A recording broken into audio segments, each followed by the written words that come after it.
E só.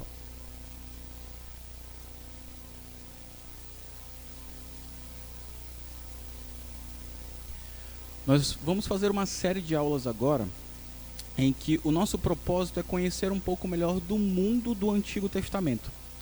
Tem alguns livros que você pode observar, ou até mesmo na internet, que você vai ter panoramas do Antigo Testamento e são muito úteis, que vão nos ajudar a entender, por exemplo, Gênesis, Êxodo, Levítico, Josué e assim por diante, a data, o autor, o propósito daquele livro, características principais, um panorama de cada livro, e assim você faz um panorama do Antigo Testamento, mas vendo livro por livro. A gente vai fazer um panorama do Antigo Testamento, mas com uma outra perspectiva, seguindo uma outra metodologia, que é mais compreendendo o mundo. A gente vai falar aqui e ali de algum livro, ler textos bíblicos que vão trazer aquelas informações, mas o sentido aqui é que a gente entenda o pano de fundo que está por trás daqueles fatos, desde acontecimentos mais passados, mais antigos e longínquos de nós, que às vezes a gente olha aquilo que está nas escrituras e fica algo um tanto nebuloso em nossa mente, coisas que aconteceram há 4.000 anos antes de Cristo, ou seja, mais de 6.000 anos atrás de nós, atrás da nossa era. Então tem algumas coisas que vão acontecendo no Antigo Testamento e algumas palavras, alguns termos utilizados, algumas, por assim dizer, metodologias utilizadas pelo Senhor Deus, como o Espírito Santo de Deus, aquele que inspira o texto bíblico, né, a inscrição do texto bíblico, e às vezes a gente fica, mas por que isso foi falado desse jeito? Por que é dessa forma? Então a gente vai entender um pouquinho da história do povo de Israel e esse pano de fundo do mundo do Antigo Testamento. E aqui, eu não sei se você já viu a língua hebraica, não sei se você já viu algo, é mais por curiosidade. A gente vai falar um pouquinho sobre as línguas faladas, sobretudo as línguas faladas pelo povo judeu no Antigo Testamento, mais na frente um pouquinho. Mas aqui é Gênesis capítulo 1, versículo 1. Acabou ficando um pouquinho fora de formatação aqui no computador da igreja. Mas você lembra, nós até lemos agora mais cedo, né? Gênesis capítulo 1, versículo 1. No princípio criou Deus os céus e a terra. E é isso que está escrito ali em hebraico. E por curiosidade apenas, tá bom, meus irmãos? O que diz é Bereshit bara Elohim et hashamayim ve'et haaretz. No princípio criou Deus os céus e a terra. Essa é a língua hebraica, aquilo que nós temos. E deixa eu localizar aqui meu passador.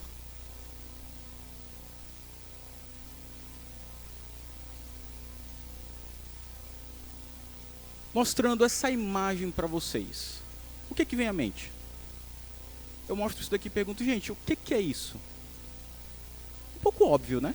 Você vai dizer, olha, o planeta Terra aí, ali no fundo me parece o Sol, você vê algumas estrelas, você vê ali um pouco do universo, a nossa galáxia aparece ali, você pode dizer assim, essa daqui é a casa onde nós moramos. A casa construída pelo Senhor, e interessante, mais uma vez, por conta da providência do nosso Senhor, hoje vimos sobre as obras da criação, né? E lemos alguns textos que falam sobre isso e que inclusive servem para reforçar muito daquilo que temos na nossa aula de hoje. E você pode dizer assim, bom, aqui eu tenho o mundo onde nós moramos, temos aqui o universo, tem aqui o sol, tem aqui as estrelas, e é isso. Mas agora imagine a possibilidade de você pegar essa imagem impressa, ou até mesmo no seu smartphone, em algum aparelho tecnológico aí, e viajar para 3.500 anos atrás. E você chega lá no Egito, o povo de Israel está lá no Egito, e então você conhece um jovem chamado Moisés, e esse jovem israelita, ou judeu, que cresceu nas cortes egípcias. E então você mostra uma imagem para ele, ou até mesmo para qualquer judeu. Você pega essa imagem e mostra para ele, olha, você sabe o que é isso aqui? Qual seria a resposta dele? Você consegue imaginar? O que alguém que viveu há 3.500 anos atrás poderia dizer vendo uma imagem como essa? Não faço ideia. Tem um negócio redondo ali no meio, tem uma luz ali atrás, um monte de pontinho, que eu não sei se o pintor lá errou na hora, mas tem um monte de pontinho espalhado ali. Faz ideia, né? Mas agora, se eu mostrar essa imagem para vocês, o que você arriscaria dizer sobre essa imagem? Tem algumas dicas aí na própria inscrição, mas talvez você diga assim, alguma coisa, sei lá, egípcia, alguma coisa bem antiga, né? Pela forma dos desenhos ali. Agora você pega essa imagem e mostra para Moisés, aquele judeu que cresceu nas cortes egípcias. O que queria dizer dessa imagem? Rapaz, isso daqui é a casa, a nossa casa, o mundo onde nós moramos. Aqui está o planeta. Ou planeta não, né? Ele não ia utilizar essa linguagem. Mas aqui está o mundo, aqui está o universo, aqui está o cosmos. Aqui está o lugar em que moramos, aqui está a Terra. Aqui embaixo nós temos Geb, aquela pessoa deitada ali. Ali em cima nós temos Nut. E ali no meio, dividindo os dois, nós temos Shu, que é a atmosfera. Qualquer egípcio daquela localidade, inclusive o povo judeu, poderia observar uma inscrição dessa e dizer, tá aqui, onde a gente mora, onde a gente vive. Ali, ó, Nut lá em cima, você olha para o céu, à noite você vê aquele monte de estrelas, isso é Nut. O deus Nut, ou a deusa Nut. Aqui onde o chão que a gente pisa, tudo isso é Geb. O mundo, o solo, e essa atmosfera que é o ar que nós respiramos é Shu, uma outra divindade. Apenas para demonstrar melhor aquilo que eu estou dizendo aqui, isso daqui seria uma cosmogonia, e eu vou falar para vocês melhor o que é uma cosmogonia. Mas ouça com atenção. Isso daqui é uma crença egípcia de uma cidade que ficou conhecida como Heliópolis. Eles tinham crenças diferentes, né? Tinha um panteão bem grande e várias crenças diferentes de como o mundo surgiu. Mas dentre uma delas temos essa daqui. De dentro da montanha surgiu Atum-Ra, ou Amon-Ra, ou Ra. Sua luz tomou o lugar da escuridão e da não existência. Atum-Ra, ou Amon-Ra, cuspiu seus filhos e vomitou suas filhas. Dentre eles, o deus Shu, que está relacionado com o ar atmosférico, aquele que vocês podem ver com os bracinhos assim, lá no meio. E depois a sua irmã Tefnut, que é associada ao orvalho e à umidade. Ambos tiveram um relacionamento, um casamento estável, que originou outras duas divindades, Geb e Nut. Geb tornou-se a terra, lá embaixo, deitado, e Nut, o céu estrelado. Atum-Ra não queria que ocorresse a criação de novos deuses, então ordenou que seu filho Shu separasse os dois netos para evitar que mantivessem qualquer tipo de relacionamento. Shu, em obediência a Atum-Ra, fez a separação de seus filhos, colocando-se entre o céu e a terra. Nós temos aqui, na verdade, duas coisas, uma teogonia e uma cosmogonia. O que é teogonia? Que é muito comum nesse mundo antigo, inclusive muito comum em várias comunidades que nós temos indígenas, aborígenes e daí por diante. O que é isso? Como que surgiu a divindade? Theo, ou de theos, que é Deus, do grego, e gonia, de genal, que é gestação, que é parir, o termo é parir mesmo. Então, é como que um Deus, como que uma divindade é gestada, como que um Deus ou uma divindade é parida, me permitam usar esse termo. E além disso, nós temos uma cosmogonia. E o que é uma cosmogonia? Gonia, genal, vocês já sabem, e cosmo é de cosmos, que é universo, que é mundo, ou seja, como que o mundo foi criado, mas antes disso, como que os deuses foram criados. E naquela realidade, no mundo do Antigo Testamento, como nós vimos aí esse título dessa série, dessa pequenina série de aulas, pensando sobre o Antigo Testamento como um todo, no mundo do Antigo Testamento nós tínhamos várias opções. Se você pudesse colocar cada uma em uma carta na mesa, você ia ter um monte de cartas então para você escolher. Essa é a minha cosmogonia, essa é a minha teogonia, é esse o Deus que eu vou servir, ou esse monte de deuses que eu vou servir. E é nessa realidade que nós temos o povo judeu inserido em um local chamado Mesopotâmia e depois no Egito. E, só para deixar claro, nós temos alguns objetivos com essas aulas. O primeiro deles é entender um pouco desse contexto histórico e geográfico do mundo antigo.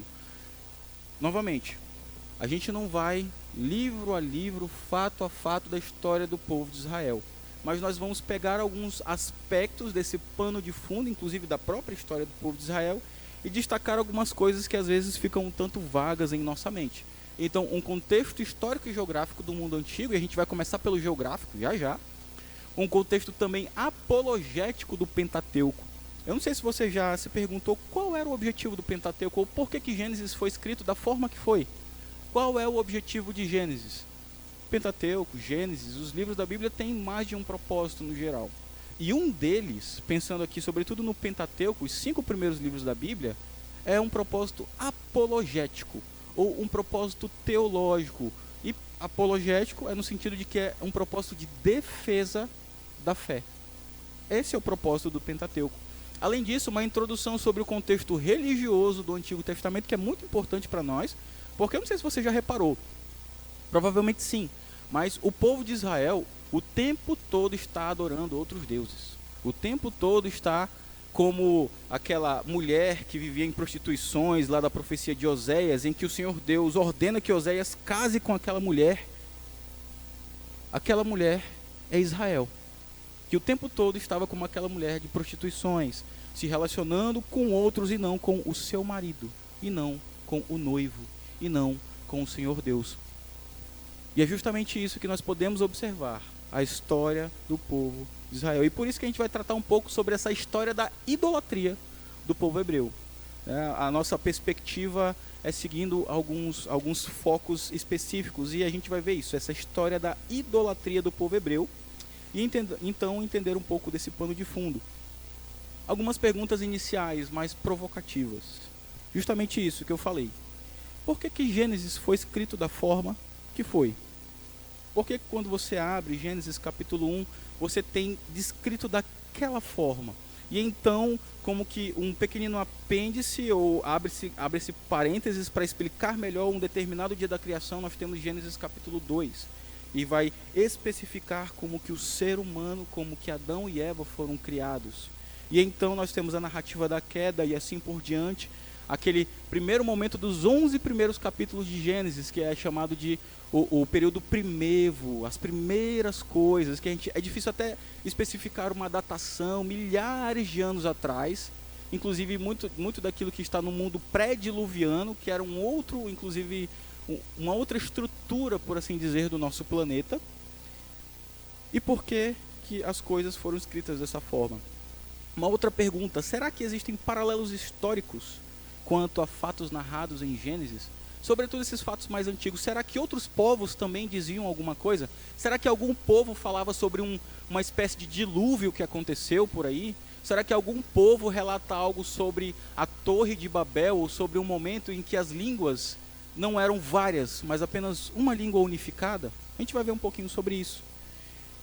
Como que era o mundo que o povo de Israel vivia quando a Torá foi escrita, ou quando o Pentateuco foi escrito? E eu vou usando esses termos e os irmãos entendem, né? Pentateuco, do grego, né? São 5 rolos, mas é um livrão só. É como se fosse uma pentalogia. Tem as trilogias aí, né? Senhor dos Anéis, e tem outras maiores. Pense numa pentalogia. São 5 livros que compõem uma grande história, um volume, ou um livro em 5 volumes. Esse é o Pentateuco, ou como o povo hebreu chamava, Torá. E Torá significa lei, mas inicialmente o significado é instrução. E é sugestivo. Eles tinham a Torá, eles tinham a instrução do Senhor para eles entenderem quem eles eram, quem o Deus ao qual eles serviam é, e o que esse Deus espera deles. E a última pergunta, você já reparou o grande problema do povo de Israel combatido pelo Senhor? Eu já falei sobre esse grande problema. E o tempo todo o Senhor Deus está combatendo a idolatria. E o povo de Israel servindo deuses terríveis. Deuses que exigiam o sacrifício de crianças. Um Deus que é o chamado Deus das moscas. Ou deusas da fertilidade, em que haviam cultos de prostituição. Prostitutos e prostitutas rituais, em que o povo ia lá e fazia um culto em que envolvia atividade sexual de forma mais promíscua.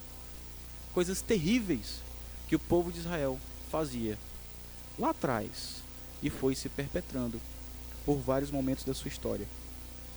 E então, com esses objetivos e com essas perguntas na mente, a primeira coisa que a gente precisa ver é um pouco sobre onde aconteceram os fatos do Antigo Testamento.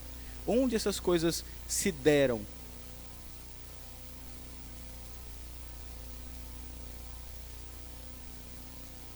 sei se vocês conseguem observar ali. Deixa eu ver se consigo usar o laser. Ali. Aqui, a Suméria. O verdinho aqui, o Império Babilônico mais antigo. Não o Império Neobabilônico, lá de Nabucodonosor. E mais em cima, mais verdinho, essa parte mais externa, o Império Assírio. São impérios muito antigos, de 2, 3 mil anos antes de Cristo. E aqui do outro lado, nós temos essa região que está ali, ó.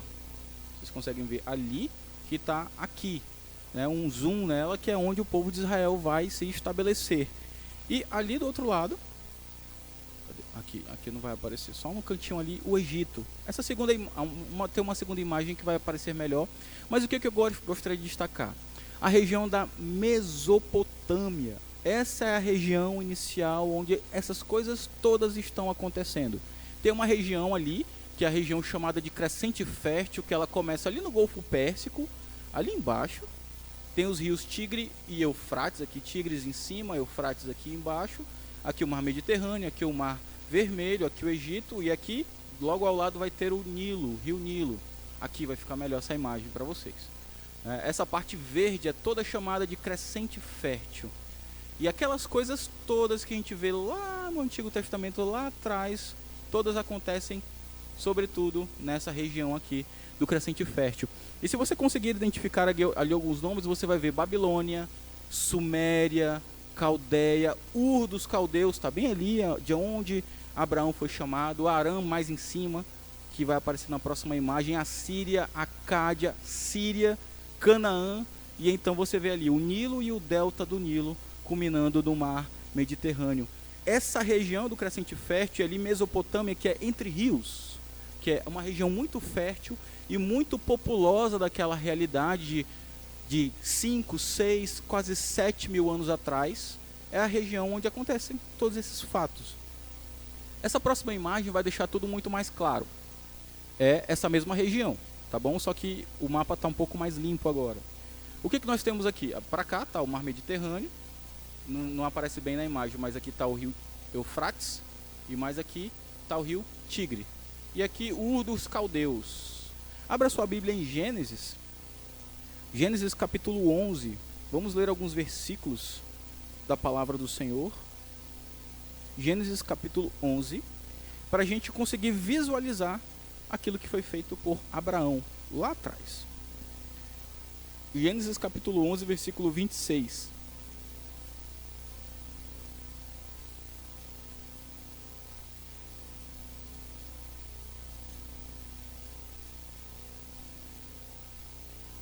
Gênesis 11, 26, diz assim a palavra do Senhor.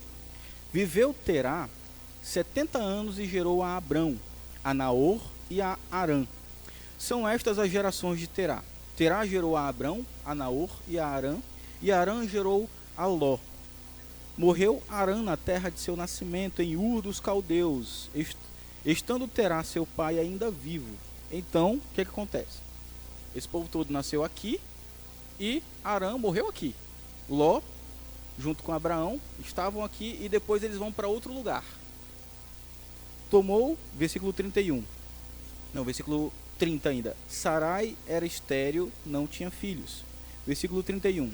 Tomou Terá a Abrão, seu filho, e a Ló, filho de Arã, filho de seu filho, e Sarai, sua nora, mulher de seu filho Abrão, e saiu com eles de Ur dos Caldeus para ir à terra de Canaã. Então, o que eles iam fazer? Eles iam daqui para essa terra aqui, ó. Esse aqui é o objetivo deles, ir para Canaã. Eles estavam aqui em Ur dos Caldeus. Mas aqui, meus irmãos, é aquilo que nós conhecemos como Arábia Saudita. Uma região terrivelmente desértica. E o que eles vão fazer? O que a gente faz quando está numa estrada? A gente vai no meio da mata, no meio das montanhas, no meio da água, vai fazendo tudo? Não. A gente vai fazendo a estrada, inclusive desviando de partes que são difíceis, às vezes de partes que nós não temos como construir aquela estrada, por isso que nós não temos uma linha reta daqui até Manaus. Inclusive a estrada aí está bem complicada, né? Nós não temos uma linha reta daqui até lá, ou então até mesmo daqui até Mucajaí. Nós temos uma estrada que vai fazendo curvas. E é mais ou menos esse raciocínio deles. Eles vão para Canaã. Só que o que eles têm que fazer para evitar essa região aqui terrível? Você vê que não tem um monte de cidade aqui não, né? As cidades estão mais nessa parte do crescente fértil aqui, que faz essa curva. Eles vão lá para cima, fazer uma curva em Harã e depois vão descer para Canaã. E é isso que eles vão fazer aqui. Cadê versículo 31 ainda? Para ir à terra de Canaã, foram até Harã, onde ficaram. E havendo Terá vivido 205 anos, ao todo morreu em Harã. O que acontece? Às vezes você tem uma viagem, você quer ir para Manaus.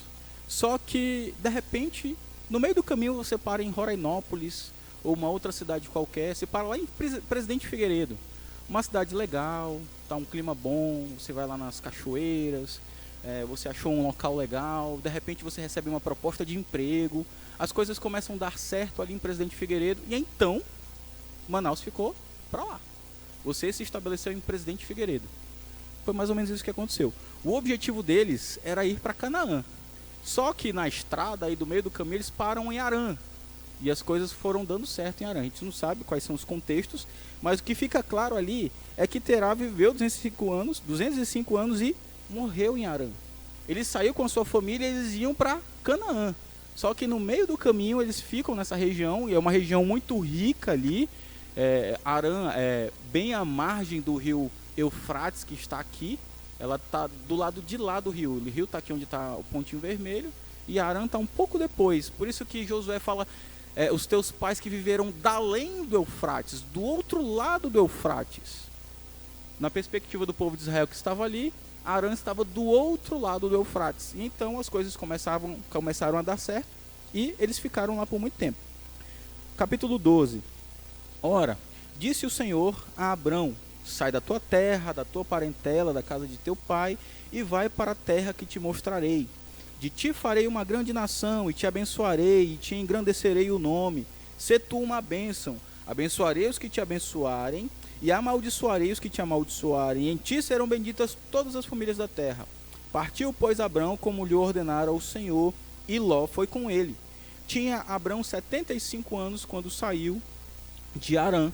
Levou Abrão consigo a Sarai, sua mulher, e a Ló, filho de seu irmão, e todos os bens que haviam adquirido, e as pessoas que lhe acresceram em Harã. Ou seja, Abrão sai, ainda Abrão, né? Mas me permitam utilizar aí Abraão, porque aí é o nome mais conhecido, e às vezes a gente fica confundindo, né? Abrão. Enfim, Abraão sai com sua esposa Sara, sai com seu sobrinho Ló, e com mais um monte de gente. Um monte de gente que lhes foram acrescidos. Ele era muito rico, tinha gado, tinha uma série de posses. Então tinha muita gente com eles. Eles viveram o início da sua vida em Ur dos Caldeus, com toda uma cultura, um pensamento religioso, um tipo de visão de mundo. Eles vão para Harã com uma outra cultura, com outro pensamento religioso, passam anos ali, agrega, por assim dizer, a família deles um monte de gente daquela cultura, daquela religião, daquele pensamento, e esse povo todo vem com eles para Siquém. O texto fala que eles ficam em Siquém, aqui perto de Carvalhais e tudo, aqui na terra de Canaã. E então ali aparece o Senhor a Abrão e começa o relacionamento do Senhor. E depois diz que o Senhor Deus mesmo falando para Abrão: eu que te tirei de Ur dos Caldeus. Ele não fala, eu que te tirei de Harã. Ou seja, o primeiro movimento, inclusive saindo lá de Ur, que a iniciativa não foi de Abraão e nem uma visão, um chamado do Senhor específico, foi Terá que tomou a iniciativa. Mas já foi dito, eu que te tirei de Ur dos Caldeus. Mas, meus irmãos, a gente precisa entender que no mundo do Antigo Oriente Próximo, e quando eu falo Antigo Oriente Próximo, pensem nessa região toda aqui. Essa região toda aqui da Mesopotâmia, isso daqui. Algumas partes aqui hoje a gente conhece como Oriente Médio. Mas a linguagem, pensando nessa realidade bem antiga, é o Antigo Oriente Próximo. Toda a vida cotidiana era plenamente explicada e vivenciada em termos religiosos. Aquilo que a gente entende hoje como Estado e religião, esse pensamento de laicidade, inclusive das escolas, nada disso existia. Para eles, tudo era explicado por meio de divindades. Inclusive, boa parte da criação na mente daquele povo, daqueles povos todos, eram divindades. A vida era religião, e a religião não poderia ser compartimentalizada dentro da vida. Tudo era religião, tudo era divindade, tudo era algum Deus em que eles tinham que aplacar a ira, que eles tinham que fazer um sacrifício, que tinham que fazer alguma coisa nesse sentido. E então, nesse aspecto, a gente vai entender alguns objetivos do Pentateuco. E dentre eles, temos esse objetivo apologético do Pentateuco, e como eu falei para os irmãos, esse objetivo de defesa da fé. Aí eu preciso lembrar algumas coisas para os irmãos. O Pentateuco, ou a Torá, como eu já falei, foi escrito por Moisés. Não foi Abraão quem escreveu. Não foi Enoque, o justo, o santo, que escreveu. Não foi Sem que escreveu. Não foi Abel que escreveu. Foi Moisés. Muitos anos depois de toda essa turma. Bastante tempo depois, inclusive, se comparado a alguns deles. Isso já nos ajuda a colocar o Pentateuco, a Torá, em um lugar e em um espaço, em um tempo.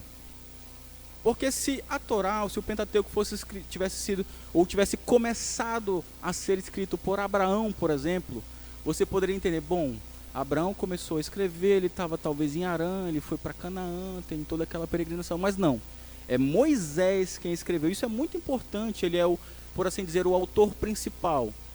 Se você reparou lá em Deuteronômio, no final fala da morte de Moisés. Ali, provavelmente não foi Moisés quem escreveu, né? O que muitos vão pensar que é possível que tenha sido Josué, que pegou o livro da lei e colocou um apêndice, um acréscimo ali dizendo, olha, aquele que era o nosso mediador até então morreu e foi assim a morte dele. E Josué foi o seu sucessor, e temos inclusive o livro de Josué. Mas então nós temos tudo isso, devemos localizar a Torá, o Pentateuco, em um local. E qual é esse local? Aquela peregrinação. O povo saiu do Egito e estava no deserto.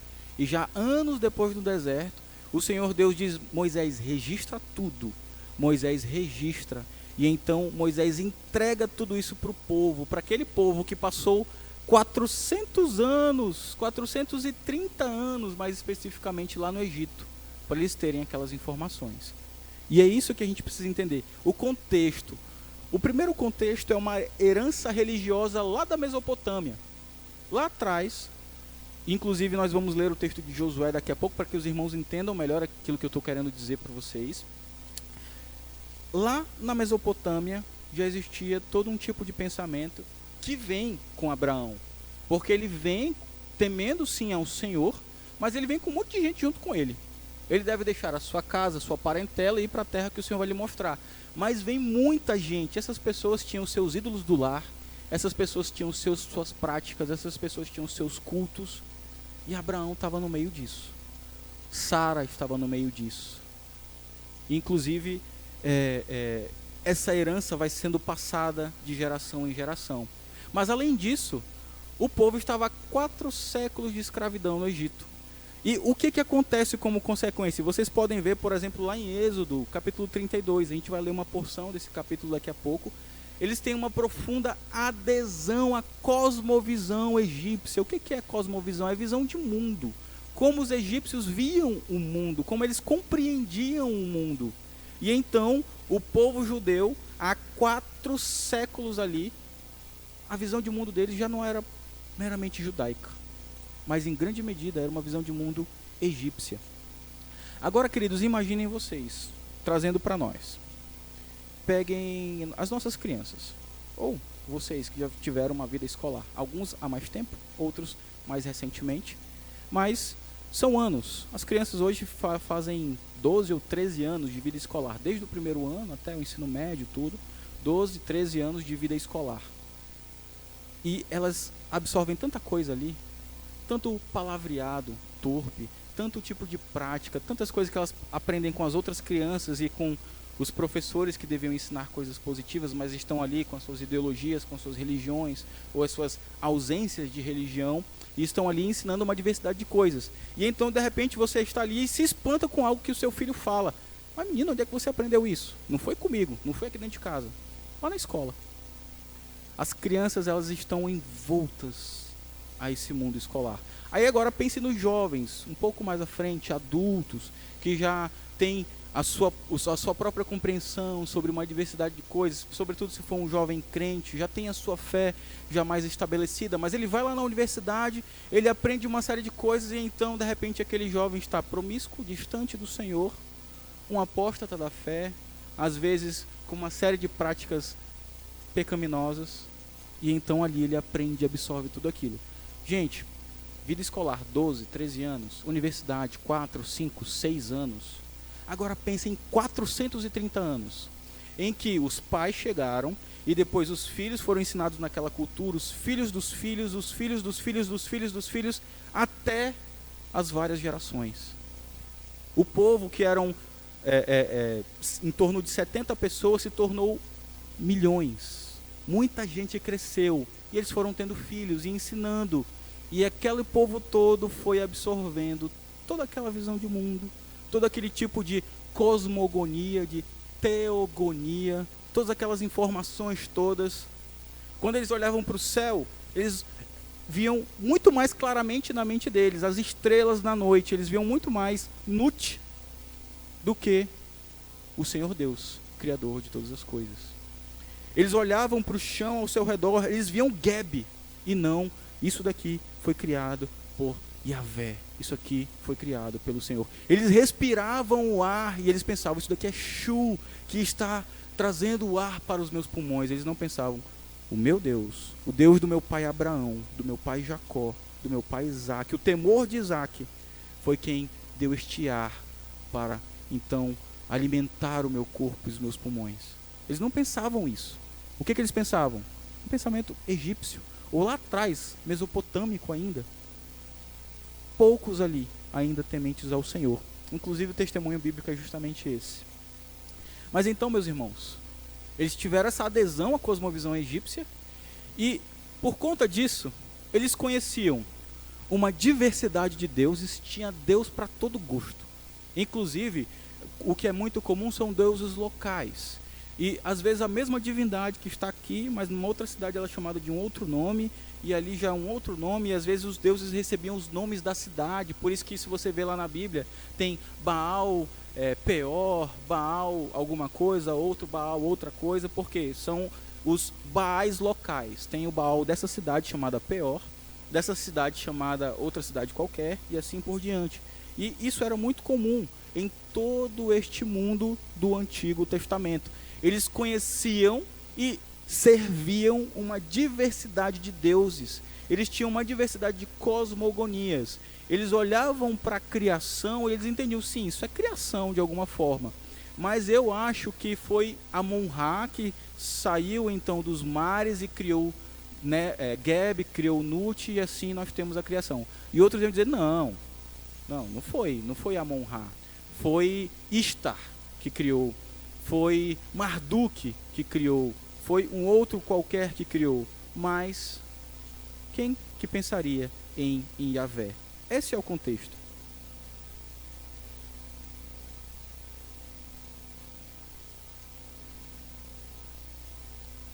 E nesse sentido, meus irmãos, só para fixar melhor na mente dos queridos o propósito do Pentateuco.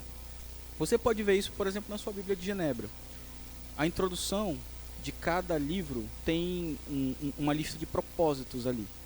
Por exemplo, em Gênesis, nós vemos o relato da criação, queda, o julgamento do Senhor, e depois nós vemos, a partir do capítulo 12 até o final, a aliança do Senhor com Abraão e a sua semente. Aquela semente prometida lá, em Gênesis 3,15, é a história dessa semente que vai se perpetrando, né? O povo que é o portador da semente de onde haveria de vir o Messias. Em Êxodo, nós temos a história do livramento do povo por Deus, lá da escravidão do Egito, e Deus se relacionando com esse povo por meio da sua aliança.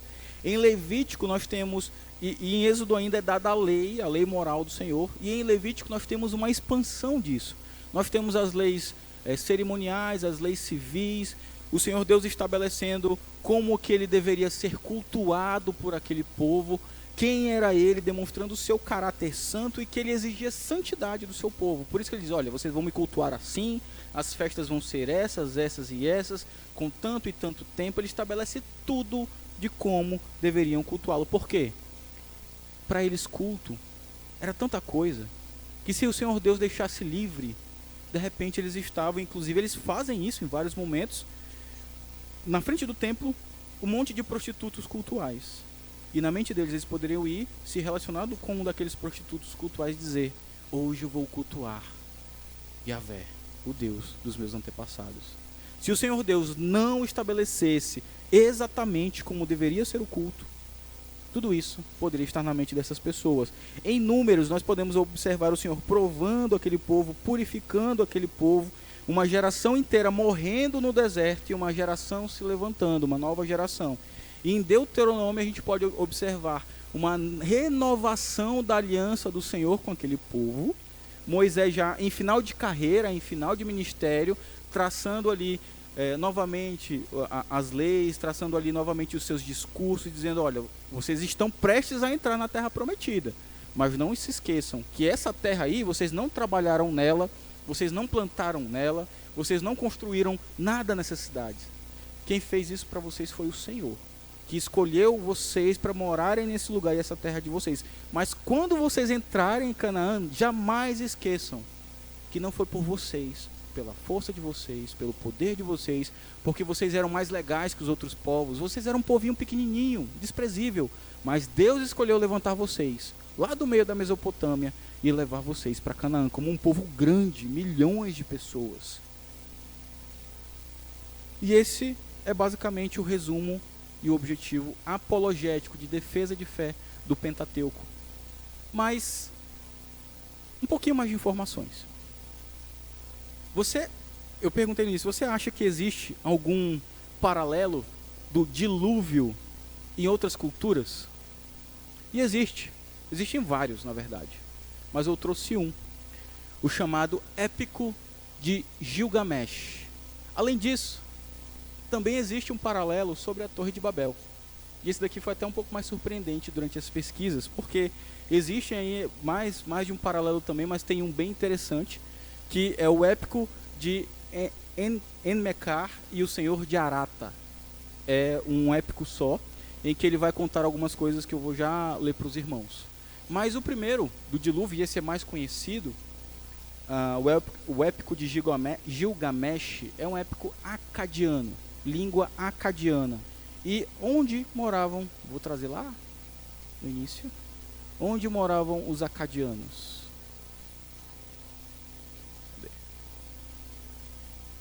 Aqui, ó.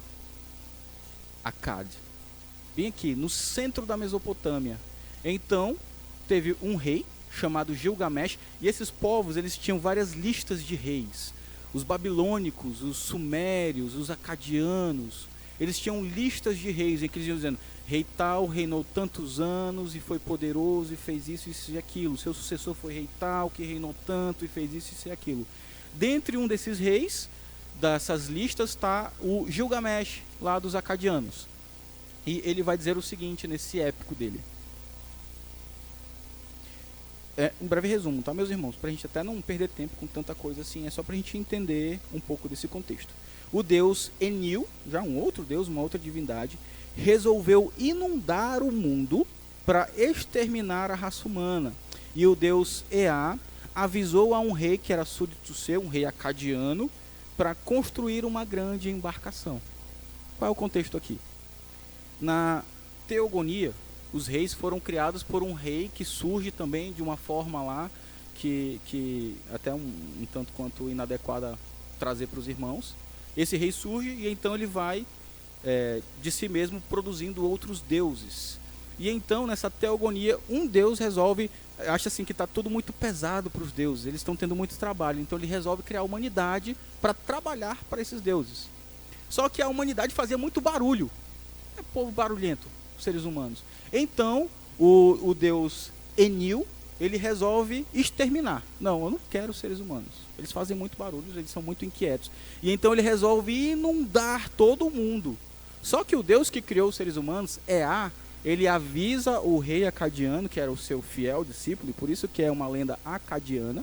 E então esse seu fiel discípulo pela ordem desse Deus, vai construir uma grande embarcação, e fala quantos côvados, fala que animais entraram nessa embarcação, fala que ele entra com sua esposa e seus filhos e filhas, e então aquela família é salva, e deles vai se povoar a região. Esse é um épico, o épico de Gilgamesh, que vai falar sobre um dilúvio. E, gente, vários povos falam sobre dilúvio. Aí você pensa só, o povo hebreu sabia que tinha existido um dilúvio, mas qual é a história verdadeira? Como que se ocorreu de fato o dilúvio? Eles precisavam dessa informação inspirada pelo Senhor, para que eles não pensassem que uma divindade que brigou com outra divindade, e então um foi defender a humanidade e outro não, e aconteceu aquela grande inundação. Por isso, o propósito de Gênesis é também apologético, de defender a fé daquele povo, de ensinar aquele povo: olha, vocês são um copo cheio de baboseiras, estão cheios, preenchidos. O que eu vou fazer? Vou pegar, jogar toda essa baboseira fora, preencher das coisas corretas. É isso que o Senhor está fazendo com o povo de Israel. Mas além disso, tinha também relatos sobre a Torre de Babel, esse outro épico aí, que eu não vou me arriscar de novo a errar o nome. Nesse épico, o que diz? Ele registra uma época em que toda a humanidade falava uma única língua, e é um épico sumério, e ele relata de uma fala em uma época em que não haviam animais selvagens e os povos viviam em harmonia. O que ele quer dizer que não haviam animais selvagens? Você lembra lá no Éden, em que Adão e Eva poderiam se relacionar ali com os animais, poderiam encontrar com o leão e fazer assim, ó, bichinho, gente boa esse leãozinho. E o leão ia tranquilamente para longe deles. Por quê? Não era um predador, não era um animal selvagem, não era um inimigo. Mas depois da queda, essa inimizade começou a ocorrer. E o Senhor Deus coloca temor nos animais diante do ser humano. E então eles relatam isso: não existiam animais selvagens e os povos viviam em harmonia. O universo inteiro falou em uníssono a Enlil, em uma só língua. Todo mundo falava a mesma língua.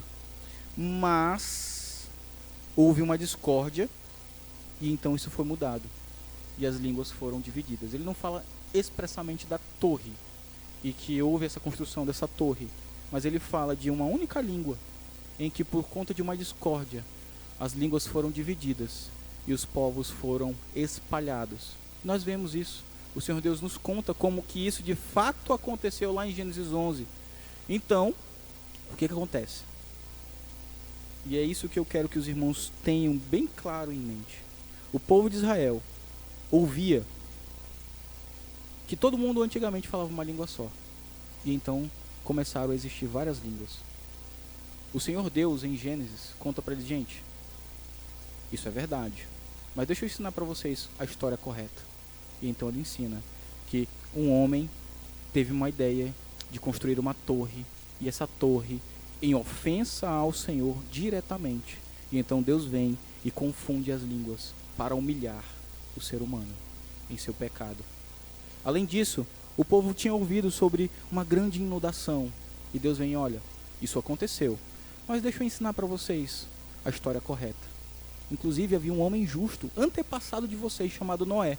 Ele e a sua família foram os únicos que por minha graça entraram na arca, e eu preservei e repovoei o mundo através destes. Então o Senhor Deus vem e traz a história correta. Ele vem e traz os fatos. Mas além disso, meus irmãos, um pouco mais do contexto religioso do mundo antigo, é preciso deixar claro para os irmãos que desde muito cedo começaram a surgir os falsos deuses. Os povos da Mesopotâmia tinham as suas divindades regionais. Aí nós falamos aqui de um conto acadiano, de um conto sumério, tinham vários outros contos babilônicos, e eu vou falar de um deles ainda. Os egípcios tinham seu panteão, mas há muito provavelmente uma origem incomum, uma mesma origem.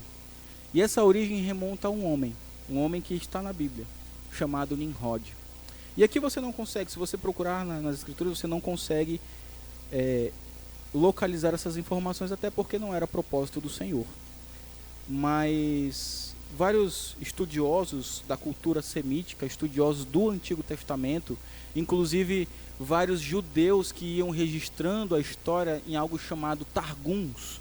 Os Targums eram o quê? Os escritos em língua babilônica, em aramaico, que o povo judeu, já no exílio, já no pós-exílio, que já falava o aramaico, já não falava mais o hebraico, já falava o aramaico, eles começaram a fazer vários registros. Vários rabinos, vários estudiosos judeus começaram a fazer vários registros, inclusive das lendas babilônicas. Por isso que muitas dessas coisas nós temos em fontes judaicas, em aramaico, nesses targums. Então, dessas inscrições, nós temos possivelmente uma mesma origem, que remonta a Nimrod, Babel e o princípio da falsa religião. Ali é um busto de um rei acadiano antigo chamado Sargão I. E muitos historiadores, inclusive historiadores não teólogos, vão ligar a figura bíblica Nimrod, lá de Gênesis capítulo 10, a gente vai já ler. Gênesis capítulo 10, esse homem chamado Nimrod, possivelmente ele tenha sido esse homem chamado Sargão I. Sargão I foi um grande rei acadiano que dominou a Babilônia, dominou a Assíria, dominou boa parte daquela região da Mesopotâmia. E Nimrod foi aquele que fundou a Babilônia, fundou Nínive, fundou a Assíria, fundou a Acádia. Ele criou todas essas cidades e o seu domínio se estabeleceu por toda essa parte. Como muito da história de Sargão I tem semelhança aos relatos sobre Nimrod, então muitos vão ligar a ele. Mas aí são possibilidades, né? Mas uma coisa que já fica muito mais segura para nós, eu peço que você abra sua Bíblia em Gênesis capítulo 10.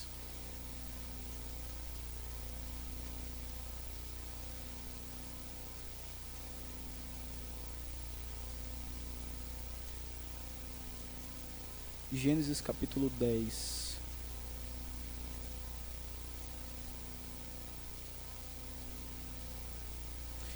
Versículo 6 em diante. Gênesis 10, versículo 6 em diante, diz o seguinte: os filhos de Cã, você lembra os filhos de Noé, né? Sem, Cã e Jafé. Cã foi aquele que desonrou o seu pai, e então ele é amaldiçoado pelo seu pai, e se demonstra ali como o portador da linhagem da serpente, né? Ele é filho da linhagem da serpente, aquela linguagem que nós já usamos algumas outras vezes. Os filhos de Cã, Cush, Mizraim, Put e Canaã. Os filhos de Cush, Seba, Avilá, Sabtá, Ramá, Sabtecá. E os filhos de Ramá, Seba e Dedã. Cush gerou a Nimrod, o qual começou a ser poderoso na terra. Foi valente caçador diante do Senhor. Daí dizer-se, como Nimrod, poderoso caçador diante do Senhor. O princípio do seu reino foi Babel, Ereque, Acade, Calné, na terra de Sinar. Daquela terra saiu ele para a Síria e edificou Nínive, Reobote-ir e Calá. E entre Nínive e Calá, a grande cidade de Rezém, ou Recém, até o versículo 12. Nimrod foi provavelmente o primeiro grande dominador daquele mundo antigo. Depois ali da divisão, né, os filhos vão tendo os seus filhos e seus descendentes, né, e as famílias vão para cada região.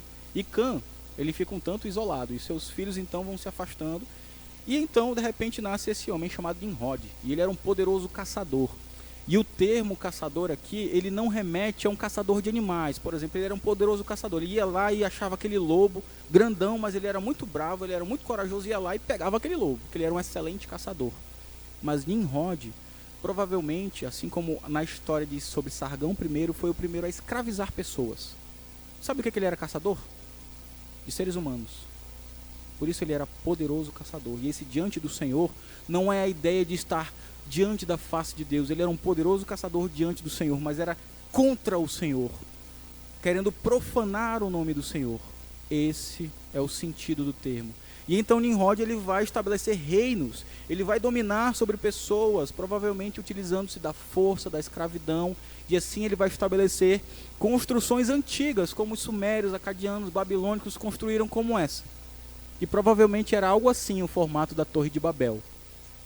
Não é algo como os nossos prédios de hoje em dia, provavelmente é isso como um zigurate, muito semelhante inclusive àquilo que foi encontrado na América, que nós temos aqui na América, daqueles povos ali da América Central e América do Norte, esses zigurates.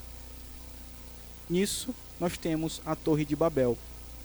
E se você observar lá no capítulo 11, sobre a narrativa da Torre de Babel, diz o seguinte, capítulo 11, versículo 1. Ora, em toda a terra havia apenas uma linguagem e uma só maneira de falar.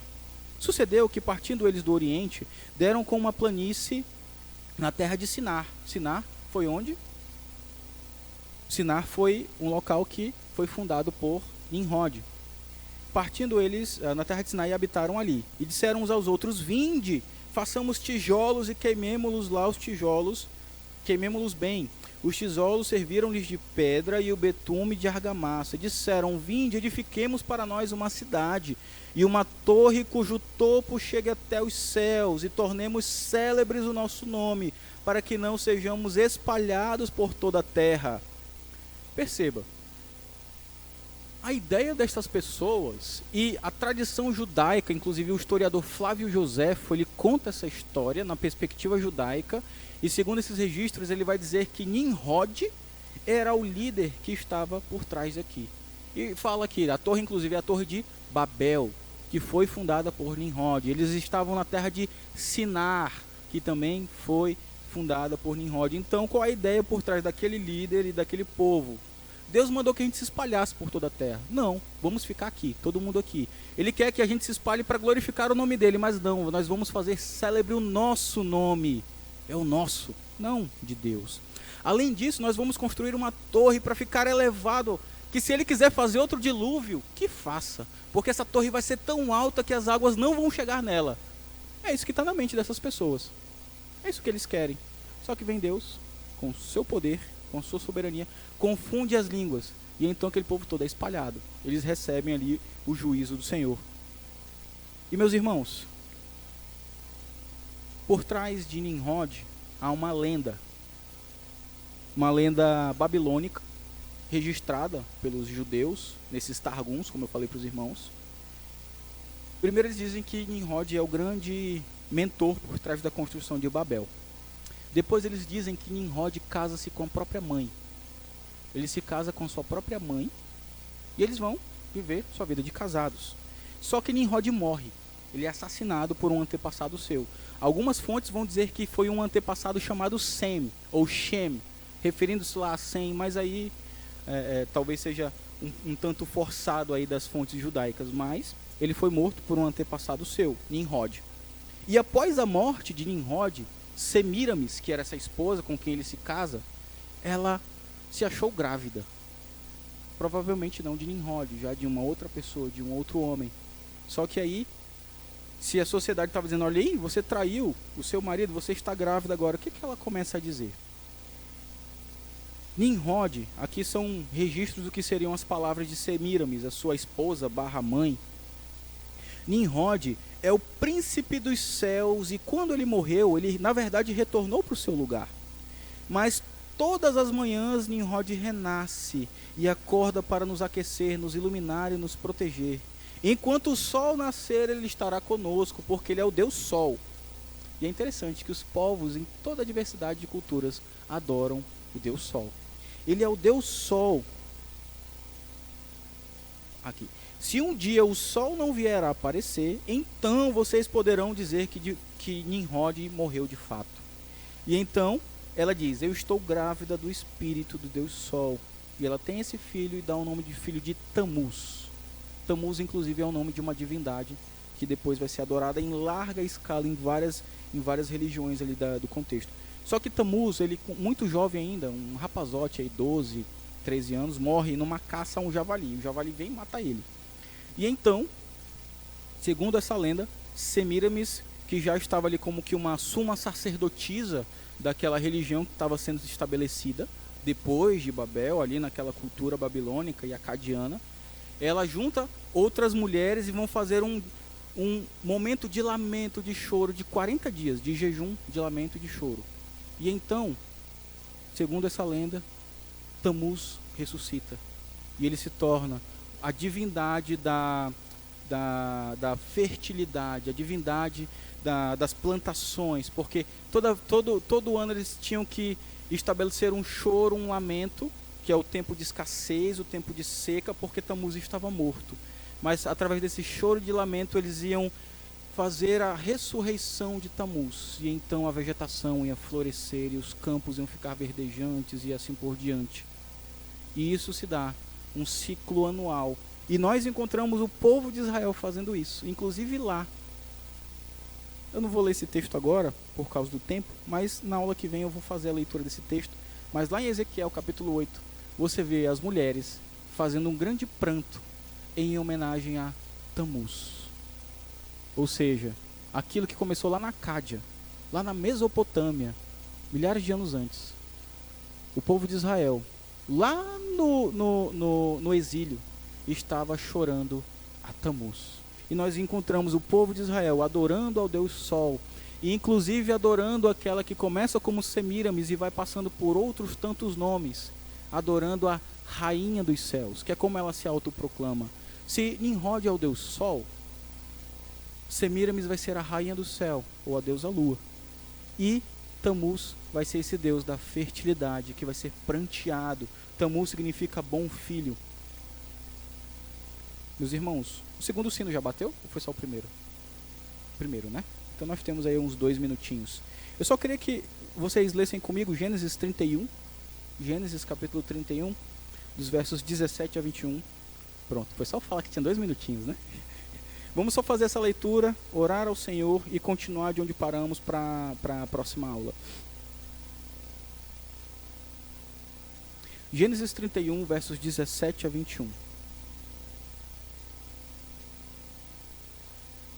Diz assim a palavra do Senhor: Então se levantou Jacó, e fazendo montar os seus filhos e suas mulheres em camelos, levou todo o seu gado, todos os seus bens que chegou a possuir, o gado de sua propriedade que acumulava em Padã-Arã, a região lá do seu tio e da sua mãe ainda, para ir a Isaque, seu pai, à terra de Canaã.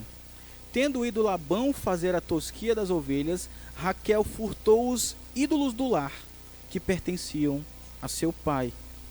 E Jacó logrou a Labão o arameu, não lhe dando a saber que fugia, e fugiu com tudo que lhe pertencia, levantou-se, passou o Eufrates e tomou o rumo da montanha de Gileade, aonde Jacó estava morando ali com Raquel e Lia, da além do Eufrates, naquela região da Mesopotâmia.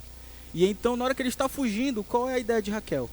Espera aí, vou fugir sem os meus deuses? Ela pega os ídolos do lar e vai levar com ela. E é interessante, a aula que vem eu vou mostrar uma imagem, mas foi encontrado há algum tempo atrás numa escavação de uma família judaica, né, uma família judia, do período do exílio, e dentro de um local daquela casa estavam vários pequenos ídolos dos lares. E muitos ídolos desses eram o quê? Uma mãe segurando um bebezinho, talvez referindo-se ali a Semíramis, segurando o pequenino Tammuz. Provavelmente algo assim, um pequeno ídolo do lar. E eram pequenos, porque ela coloca ali debaixo da cela, esconde, o seu pai não acha, você pode ver depois na narrativa. Mas a ideia dela é o quê? Eu vou levar os meus ídolos, os ídolos da minha casa, os ídolos da minha família, a minha religião vai comigo. Interessante, né? Você observa dentro do povo de Israel. E os ídolos do lar o tempo todo estão. E o seu Deus dizendo, destruam esses ídolos. E o povo, nós vamos destruir. Mas daqui a pouco o povo está ali construindo vários outros ídolos do lar. E o Senhor Deus, destruam esses ídolos. E o povo destruindo. Mas daqui a pouco já está um monte de ídolo do lar. Sem contar em Baal, sem contar em Astarote e outros deuses. Mas sobre isso a gente vai falar na aula que vem. Vamos encerrar, eu vou orar, meus irmãos. E aí os pais estão liberados para buscar os seus filhos, e se alguém tiver alguma observação, alguma pergunta, pode fazer. Oremos. Pai querido, nós agradecemos ao Senhor pela tua graça, Pai, porque observamos que mesmo um povo que viveu em meio à idolatria, o Senhor resgatou esse povo e fez desse povo seu povo e se tornou o Deus desse povo. E é esse o nosso objetivo, perceber que não era um povo especial por si mesmo, mas o Senhor o resgatou da escuridão, das trevas, assim como o Senhor fez conosco, que vivíamos em idolatria, seja ela qual for. Vivíamos distante do Senhor de várias formas, mas o Senhor nos tira e nos traz para junto de si. Senhor Deus, ajuda-nos a compreender esse mundo com mais amplitude, para que possamos perceber a tua imensa graça sobre nossas vidas, Pai. Em nome de Cristo, nosso Senhor, o nosso Redentor, o mediador entre ti e nós, Pai. No nome dele que nós oramos. Amém.